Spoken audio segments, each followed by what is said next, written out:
Nagbalin a baruan ang nama kadagiti residente ti Bulalakaw Mankayan ti panagbisita ti sumagmamano nga opisyales ti gobyerno probinsyal ti Benguet tapno kitaan ti mapangpanggap a drilling site iti lugar ken ti panangipakita da iti suporta para kadagiti residente a kontra iti daytoy.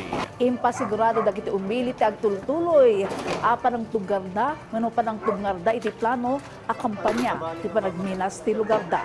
Ada detalya ni Jessel Kate Lapisar.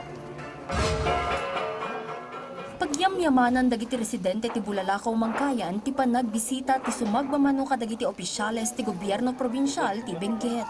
Nagturong ni Governor Melchor Diclas iti mapangpanggap a drilling site iti lugar ken impakaamuna ti suporta na para kadagiti residente. Para iti punong barangay ti Bulalakaw, dakkel anamnama daytoy kadakwada gaputa amuda nga adda iti likudanda ti gobyerno probinsyal.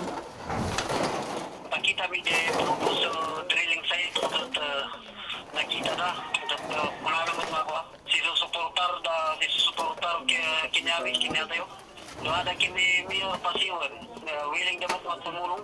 Sigun kan kuana kagudwa ti barangay wenno 534 nga ektarya ti claim adaga ti kumpanya ti pagminasan. Agyamyaman met daytoy kadagiti 5 manipod iti 10 ket 4 a landowner ang nagretract iti katuladan da iti kumpanya.